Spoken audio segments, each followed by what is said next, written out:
Hi everyone, welcome to my channel Chemistry Sir. Those who are new here, myself Subbaraidu. I teach chemistry in simple and engaging way. If you are interested, keep watching. In today's session, we are going to solve a problem related to mole fraction. So, ఏంటి problem? Calculate the mole fraction of benzene. Benzene mole fraction calculate చేయాలి. ఎక్కడుంది అది? In solution containing 30% by mass in carbon tetrachloride. So benzene carbon టెట్రాక్లోరైడ్లో dissolve అయిపోయి solution form చేసింది. ఆ benzene యొక్క mole fraction కావాలి, బట్ దాని మాస్ పర్సెంట్ ఇచ్చాను 30% బై మాస్ అని అంటున్నాడు. సరే, ఇప్పుడు మోల్ ఫ్రాక్షన్ ఎక్స్ అనుకుందాం. మోల్ ఫ్రాక్షన్ కావాలి అంటే ఏ కాంపోనెంట్ మోల్ ఫ్రాక్షన్ కావాలో తన moles divided by total moles వేయాలి. ఇది మోల్ ఫ్రాక్షన్ ప్రాబ్లం. ఓకేనా? అంటే ఇప్పుడు మనం ఇక్కడ ఉన్న రెండు కాంపోనెంట్స్ అయిన బెంజీన్, కార్బన్ టెట్రాక్లోరైడ్, ఈ రెండు కలిసేగా సొల్యూషన్ ఫామ్ చేశాయి. So benzene moles, carbon tetrachloride moles రెండింటి మోల్స్ కనుక్కుంటే నీకు బెంజిన్ మోల్ ఫ్రాక్షన్ కావాలి అంటే benzene moles by total moles వేస్తే వస్తుంది. ఇది అనమాట పరిస్థితి. సో ఇప్పుడు మోల్స్ కావాలంటే ఏం చేయాలి మనం? Before that weight and molecular weights కావాలి. ఎందుకంటే moles is equal to weight divided by molecular weight కదా. సో ఫస్ట్ వెయిట్లు కనుక్కోవాలి. మనకి ఏమి ఇవ్వలేదు, జస్ట్ మాస్ పర్సెంట్ ఇచ్చాడు.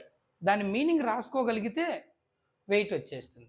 So 30% by mass of benzene in carbon tetrachloride అన్నాడు. ఓకేనా? కార్బన్ టెట్రాక్లోరైడ్ అని ఇచ్చాడు. ఓకేనా? ఇప్పుడు బెంజీన్ మాస్ పర్సెంట్ ఇచ్చినప్పుడు మనం దీని మీనింగ్ ఏంటో తెలుసుకోవాలి.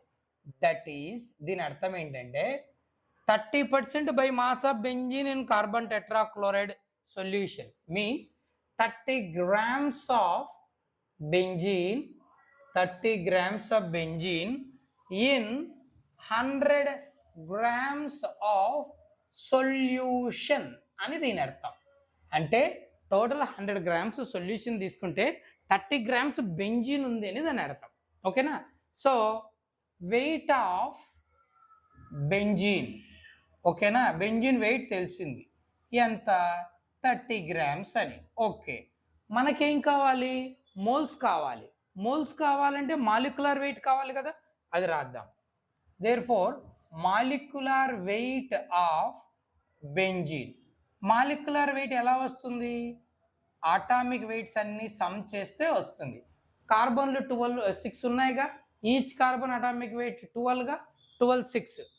So 12 into 6 plus each hydrogen atomic mass 1, అలాంటివి 6 ఉన్నాయి, 6.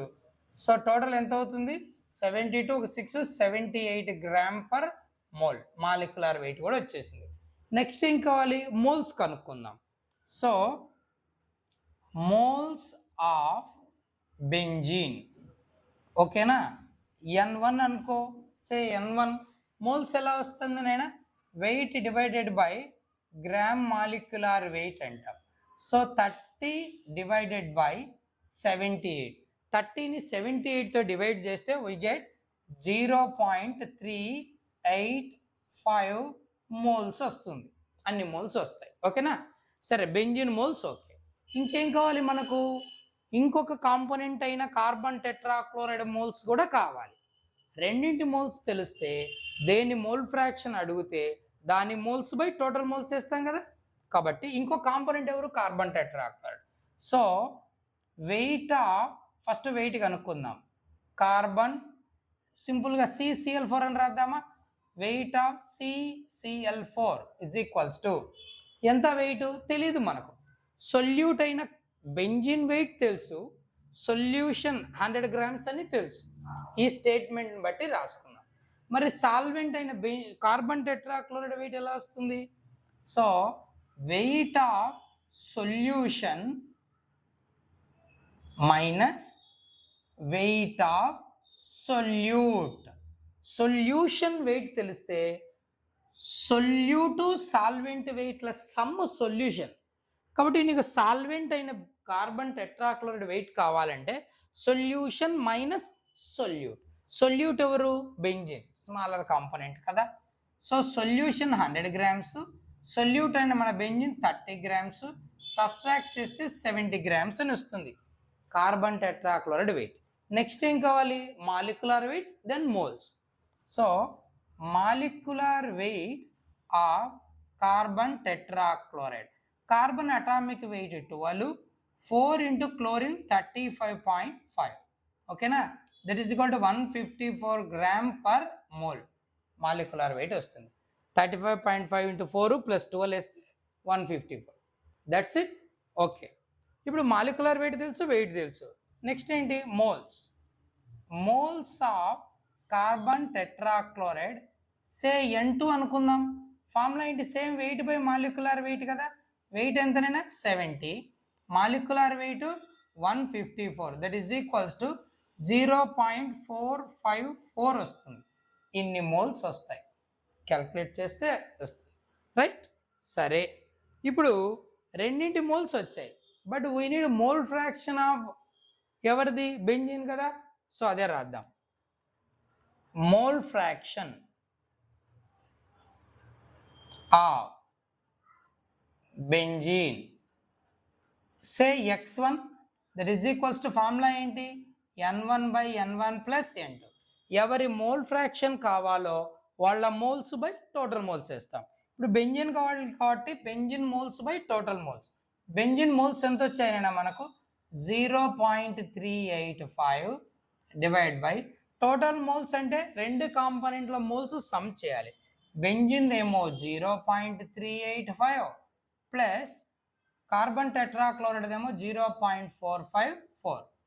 సో 0.385, 0.454 యాడ్ చేయి, డినామినేటర్ వాల్యూస్ 549, 13, 8, ఓకేనా. That is equals to 0.385 divide by 0.839, ఓకేనా. ఇప్పుడు ఇది 0.38, ఆల్మోస్ట్ 0.4 అనుకో, ఇది 0.8 అనుకుందాం. 0.4, 0.8, 1s 2s, 1/2 అంటే 0.5. సో ఇక్కడ 0.5 కన్నా కొంచెం తక్కువ వస్తుంది. ఎందుకు? డినామినేటర్లో 0.8 కాదు, 0.839 కొంచెం ఎక్కువ ఉంది కాబట్టి పైన రిజల్టెంట్ వాల్యూ తగ్గుతుంది.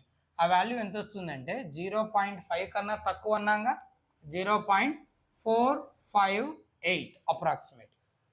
This is the mole fraction of benzene. Okay, hope you understand. Keep watching for more videos. Thank you.